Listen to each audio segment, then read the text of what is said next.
What makes a home a dog in Colorado? What makes a home just sit on the market and not sell? And buyers, what makes one of those languishing homes a good deal or one you shouldn't even touch with a 10-foot pole?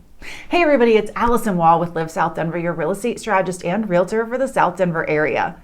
Today we're talking about what makes a Denver home a tough sell. And when you can capture a good deal out of it, buyers and sellers, what you can do to make your home not such a tough sell. Some of the things we'll talk about are going to be changeable things, which means sellers, I'll give you some tips, tricks on what you can do to boost your saleability.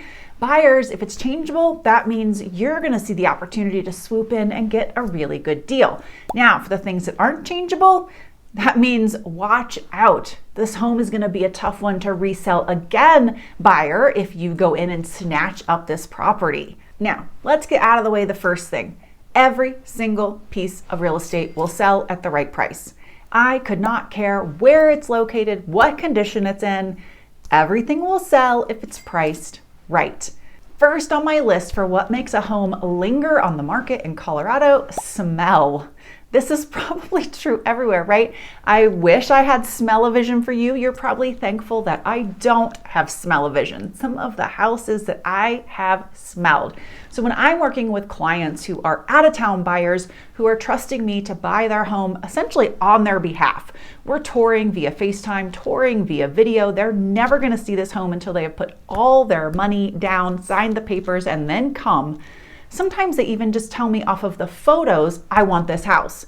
I have had them tell me, write an offer as they just send me the link to the photos. And I say, no way, not even gonna happen. We have to go do a smell test first. And sometimes they go, what are you talking about? And I have walked into the home with them. When I do my tours, we kind of go in together, even if it's a video tour and not a live FaceTime tour. I unlock the house and we talk about the outside and we have our first impression together, because you're going to hear from me what I think about the smell of this house. Truth first hit. Like, oh, I don't smell anything. Oh, smells like cookies. Oh, smells like those plugins. Oh, smells like cat pee. Whatever it is, you're going to hear it from me. The smell is essential because some of that stuff you can't get out, right? So sellers, if you have a smell issue, you could be nose blind, right? We've all seen the commercials. You need to have someone come in and be brutally honest, even if it hurts, because there are ways to address it. You have to get all of the soft surfaces out. You may have to change carpet. You may have to change pads. You may have to put some Kills paint, which is sealer, down on your subfloor, take down draperies. You may have to get your own furniture cleaned or removed and bring staging furniture in. You may have to move out of your house, depending on what the smell is, if you're smokers. Ozone machines may need to be brought in. You cannot live with an ozone machine running. You need to vacate the property while the ozone machine runs. So sellers, it's doable to refresh your property and get maximum value for it. If it's pet related, the pets really probably need to not come back in, and that can be hard. So you may need to move out of the property, get a rental, stay with some family, and really refresh the place. Buyers, you find a place with smell. All of those same rules apply, but you have to factor in the cost, right? Because you have to paint the entire property. It's possible, depending on what the smell is, if it's strong ethnic food smells, if it's smoke, that it's seeped into the wood. It can seep into the 2x4s. It can seep into the cabinetry. So it can go beyond just soft surfaces, and you really need to have an understanding of what the cost could be to get the house smelling the way you want.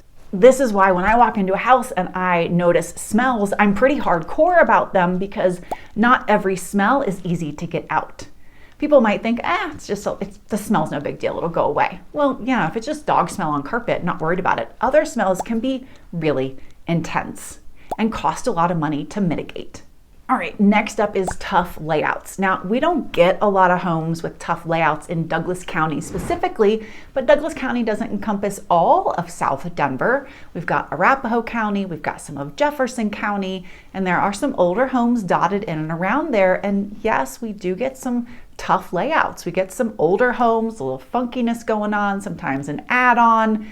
And once we get a house with a tough layout, we really have to start stepping in and looking at, as a buyer from that perspective, can I handle this tough layout? Can I mitigate it in some way?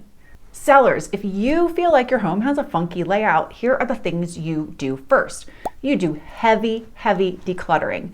The more open and empty the space is, the easier it is to visualize flowing through a home, even if it feels oddly compartmentalized. Next, lighten it up. A lot of these older homes have that wood paneling or darkness to them still. A light home that feels open and flowy doesn't all of a sudden feel strange and quirky as much, at least, as maybe a neighboring home does. You also need to be working with a professional stager. Your real estate agent should be providing that on some level. When you pay your agent a commission, you are paying them to market your home. You're not just paying them to close the deal. That commission is for marketing, and marketing should include staging to whatever level your home needs it. And so if you've got a quirky layout, it's going to need some help. Excellent and curated photos will also be key. And then if you know, like if you're a visual person, if you know that your floor plan looks better from a bird's eye view than it does just photos to each room, then you should have your agent be getting a floor plan of your house, because other people will also be able to look at your floor plan from an aerial perspective and go, oh my gosh, that's so workable for me. Because sometimes, particularly in smaller homes, the smaller homes tend to be a little quirkier than larger homes.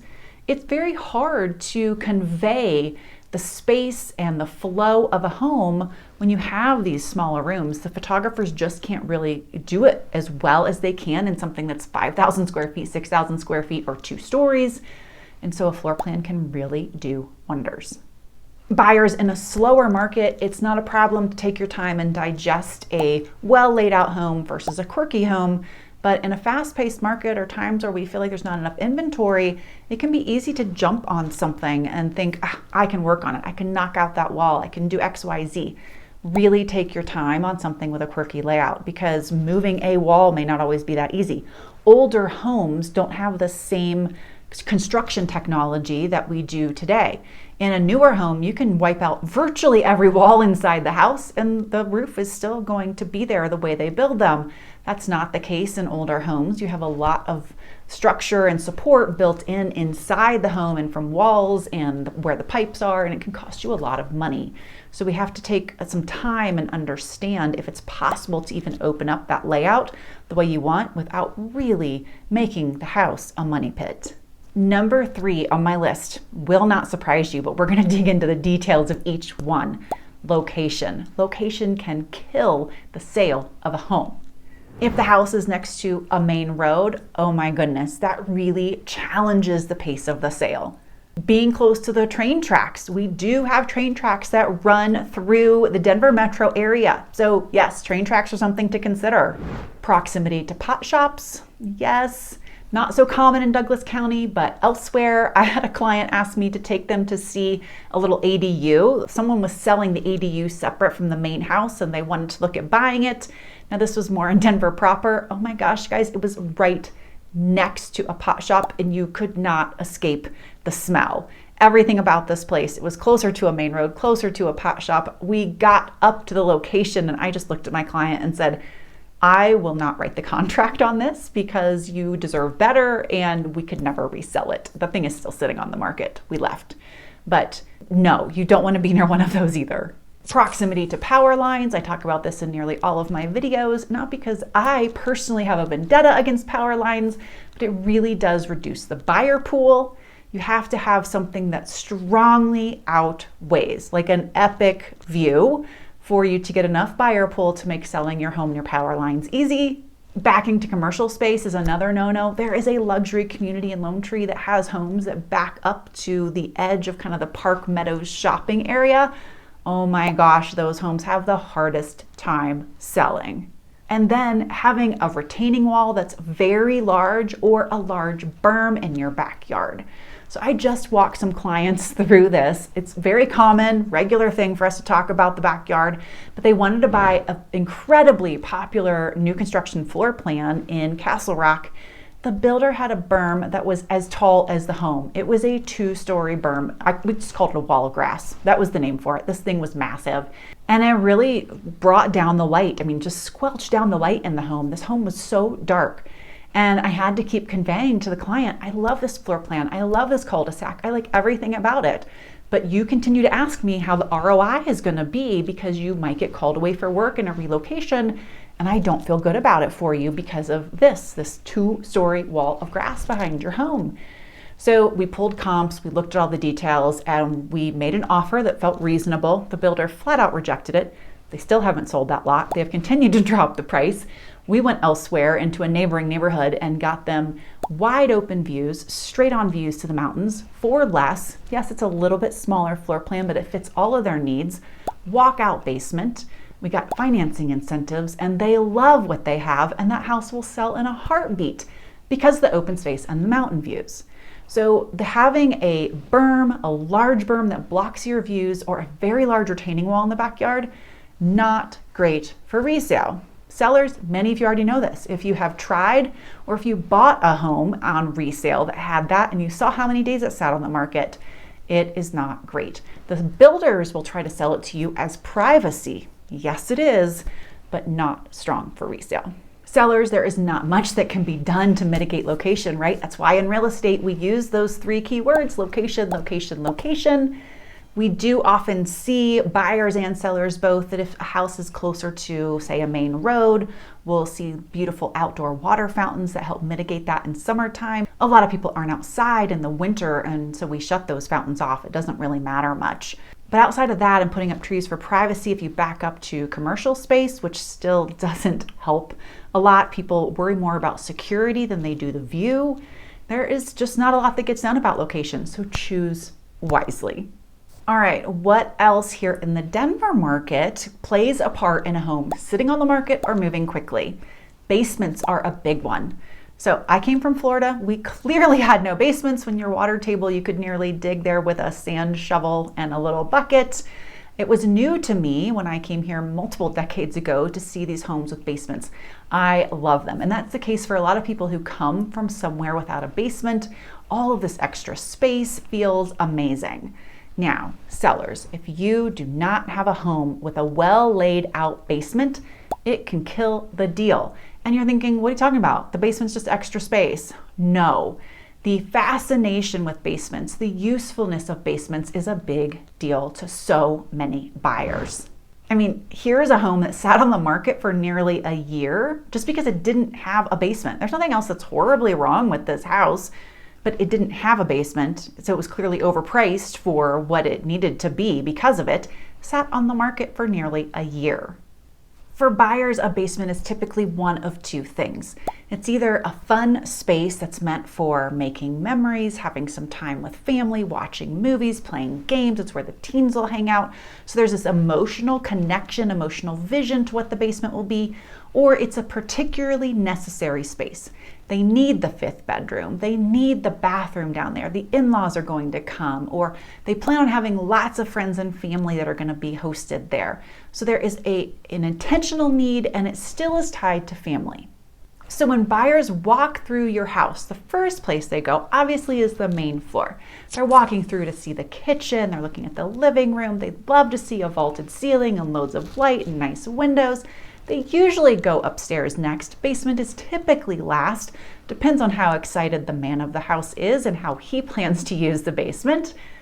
But when they get down to the basement, if the rest of the house has checked all the boxes and it's in consideration, if they get down there and it is an utter mess, or if it's choppy, or if it's dark, or if it just doesn't connect emotionally because of how they have envisioned the needs for the basement to fill that hole, especially for people who've never had one, it will immediately drop the house to the bottom of the list, especially if they've already seen others that have somewhat better met the needs. So sellers, pricing the house right, either deal with the fact that the basement's funky. If you don't have the finished basement, that's actually not as bad, but pricing it appropriately for an unfinished basement. But just making sure you don't have a stumbling block in the way to the buyers. Eradicating, removing stumbling blocks, whether it's price, flow, light, whatever you can do to make it so that the buyer can see past whatever's there. Ideally, you have a great basement, but not everyone does. Buyers, let's talk about this differently. If we're looking at entry-level homes, I have seen many buyers go, I don't know that I need a basement. I could possibly do without, but you're seeing stuff in your price range that could be a place with a basement or a place without a basement. The place without a basement is going to be nicer because the builder didn't have to put the money into excavating for the basement.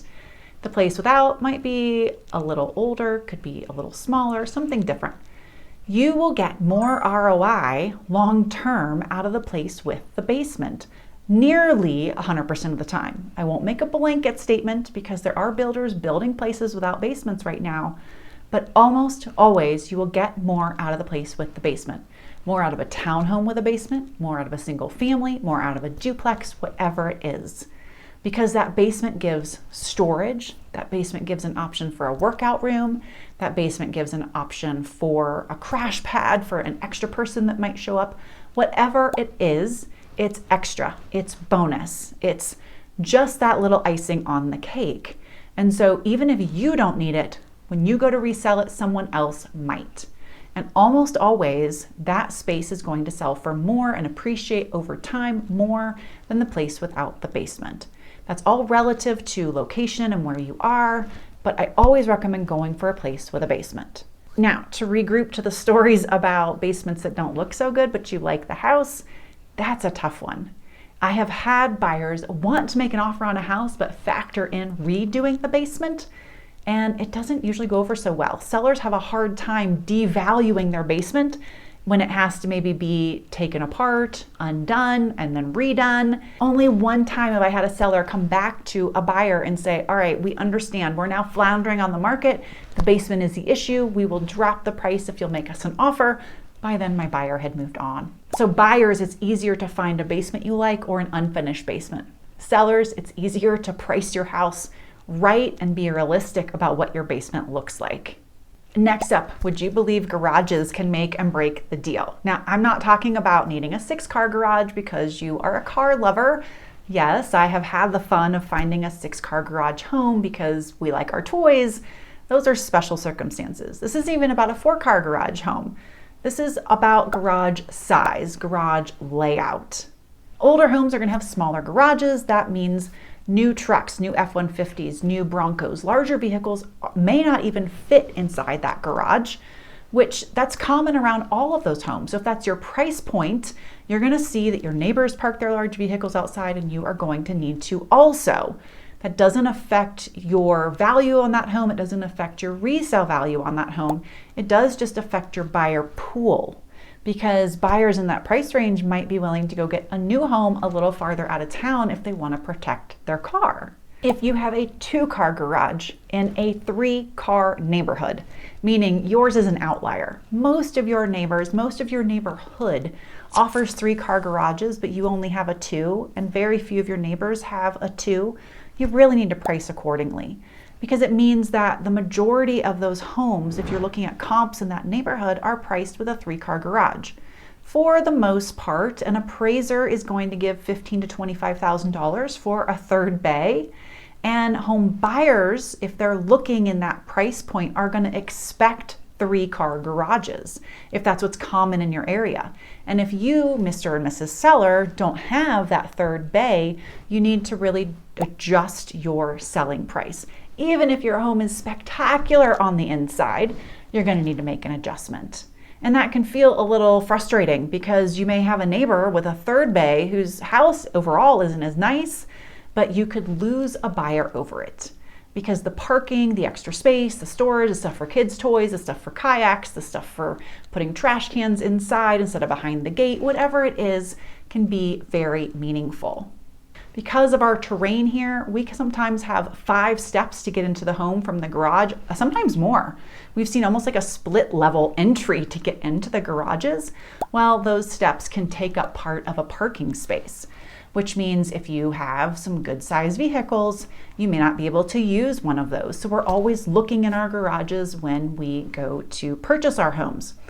All of this, sellers, it matters for you. If you have steps that impede into your garage space, but you use that, if you have a modest sized car that fits there, you may not put this photo in the MLS, but you need to have pictures of all of your cars parked into your neat, tidy garage. and have your agent have that available to text. Because your feedback may be, well, my buyer really needed a 3-car garage that parked 3 cars. And you can show them, hey, here, it parks 3 cars for us. I mean, I have seen a home that had 4 garage bays and only 1 was fully functional for a full-size vehicle. So it really does matter that we look in the garage and that we show how many vehicles you can park in it. That home did sit on the market for a very long time. Sellers also stage your garage. If it doesn't look like it's going to actually park all the vehicles that it does, then you need to prep your garage just like you do the rest of your home. Clear it out, stage it up, put your bikes neatly up in your tandem area. Make your garage a part of the selling point just like the rest of your home. You don't want it to be the detractor to your house, just like we don't want a basement to be the detractor to your home. Buyers, my story for you is measure, measure, measure. I have had clients who've had to sell vehicles after they've bought homes because they made the assumption that their large truck was going to fit in, or they measured incorrectly. We have seen court cases here in Colorado where the buyer put language in the contract that said, oh, well, we'll only terminate on inspection for health and safety reasons. But then they found out later in the contract period their vehicle didn't fit and they terminated over that. The seller found out that was why, because they had cameras, all over the house, and they said, that's not a health and safety reason. You owe us the earnest money. The 2 fought over it. They went to court over it. I mean, you have to be very thoughtful about what you put in your contract, what you waive, and how you figure out if the garage works for you.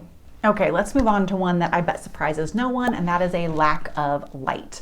I hear this every time I go into a home, and I talk about this a lot with my sellers. We need to have light, bright houses. They show well, they take photos well. It's what buyers really want. Even if the new homeowner wants to come in and darken things down and they like things a little more cozy, they don't want a home that forces things to be dark, right? Because when you have guests over, you want people to often feel like your house is light and bright. But when you don't have a choice, that does not feel good. Most of the time in Douglas County, again, because the homes lean newer, you're not going to have challenges with a home not being light and bright. Again, this might be more in Arapahoe County or more in Jefferson County in the South Denver area, just because they might lean a little older. But it's not always an age issue. It could be an orientation of the home issue. It can be a maturity of landscaping, where the trees are. It could be how neighbors' trees are mature and set up around the home, and a combination of all of those factors too. All right, sellers, what do you do if you have a home that does not show light and bright? And this may be another one like smell, where you need to ask someone, because you may really love how your home feels. First, you probably need to take down or change the window coverings you have. Often we'll take down draperies for showings and photos. They don't need to be there.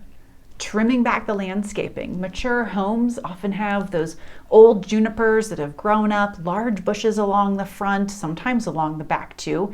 Many people did it for security decades ago, but it's time to get those out and put in some smaller, fresher, lighter landscaping. It will do wonders for first impressions out front and also bring in more light on the interior. Now, if the home truly is older, it probably has smaller windows, which means the ultimate fix is going to be larger windows. This is not a simple thing. This is not an inexpensive thing, and it's typically not done just to list the home. This may be something that's done a few years ahead of listing, something that's done for enjoyment when new windows go in, but it absolutely is an option that will yield some ROI if the home is particularly dark. Buyers, all of those same tactics apply to you. If you're looking at a home that lacks light, you want to check the orientation, you want to look at landscaping, and you want to consider if you update windows, window coverings, paint, landscaping, and possibly enlarge a few windows if needed, will it improve the light? If you get a yes to most of those, move forward with the house. If it seems that it has a lot to do with orientation and neighbors' landscaping and you can't improve the light, and you like a lot of light, move on. Move to a different home and don't trap yourself into something that won't deliver what you want. It would be no surprise to you that worn down homes, overpriced homes that say they're remodeled but they're really not, homes that have structural issues like the one that has a hot tub on the inside of it might not sell quickly. homes with deferred maintenance, houses essentially that probably should have been given to a flipper and never put on the MLS, those will linger, right? That's not a surprise. We're not really talking about those as much because I don't tend to have a lot of buyers that are interested in those, and those sellers that are putting those those are dogs of the worst kind, are not really looking to make improvements to their property. They are usually not unaware of the condition and they don't care to improve them. They just need someone to take it off their hands. But what I do sometimes get interest in is someone buying what we call a grandma's house. These would be homes from the 60s and 70s that have either had no remodeling done or just light remodeling, but are in good original condition and make for a great full remodel when you can grab them at a nice price. So a good grandma house at maybe the high fives, mid sixes, and then you come in and just put in 150, 250, and you get a brand new house. And the reason we like the grandma houses, or they are popular among some buyers, is that they are often on larger lots. You get the mature trees. You know kind of what you're getting into because they haven't been opened up too much. So yes, there's going to be aluminum wiring. You're going to pay the electrician to deal with it. Yes, you might even have a sewer line to deal with, but you kind of just know along the way that it's not been piecemealed together. It's all going to be tackled in one fell swoop. And the structure, the bones are there, and it's the original, and people like knowing what they have to work with instead of peeling apart layers of someone else's work. The thing about grandma houses is they don't usually sit on the market. They go very quickly because they're usually in popular locations, priced well, and they're just kind of a hot commodity. Flippers also like them, but so do just young up-and-coming homeowners who really want to put their own personal touch on homes. All right, this is my last one, and it comes with a big word of caution. This is a sliver of the market, but it is something I really want to share.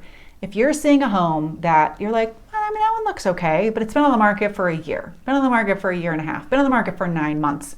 Immediately you're probably passing by it. I probably still want you to. That's the thing. A lot of those homes are rental homes where the renter is still in it and the landlord wants to sell it. They're mixing up their portfolio and they want to move on to something else. They might be divesting in Colorado. They might be changing over to a DST. They're doing a 1031 exchange, whatever it is. For you as a buyer, I'm not sure this is the best play for you. Investors, I would rather you sell it vacant. I work with 1031 exchanges. I work with investors who are changing up their portfolio. You're going to get way more return by selling a better looking property that's empty. I know it can be hard to give up the income, but you'll do better on the sale to have an empty property. But buyers, the word of caution is for you. Colorado has really seen some big changes in their landlord-tenant laws. A lot of these went into play in 2023 and are now seeing their full effect in 2024 and moving forward. We used to be a more moderate state in Colorado, a little more Wild West, a little more leave us alone, we do it our way. Well, since COVID and the influx of a lot of Californians into the state, we are seeing a lot more of California-like laws here. And for any of you who know much about the way California functions, things are way more tenant-friendly there, and we're seeing a lot more tenant-friendly laws here. So being a landlord here has just become a little bit more challenging. It's a little harder, and there are a lot more rules to follow. So if you've never been a landlord in Colorado, I would not want you picking up one of these properties, and I particularly, absolutely would not want you being a first-time landlord taking over another landlord's property while he's finishing kicking a tenant out. That would be the last thing I would want you to do. I'm absolutely pro real estate portfolio, pro investment property. I just want you to do it in a way where I feel like you're protected. And that particular scenario to me does not feel like it's in your best interest. If we were to sum up this list we just went through, most of it has to do with homes being overpriced or understaged. That means sellers, do your homework, hire an agent who's going to take those commission dollars and put them to work as marketing dollars, marketing your home as a product that's going to sell perfectly, wonderfully, outstandingly to the buyers who are looking for their next home. And buyers, take some time and look at those possibly languishing homes and see if it's something that can't be changed. I would push it to the side. But if it's stuff that can be changed, maybe coming in with an aggressive offer might work to your advantage. If you want to connect about selling or buying here in the South Denver area, you know I would be thrilled to connect, and I will see y'all next week.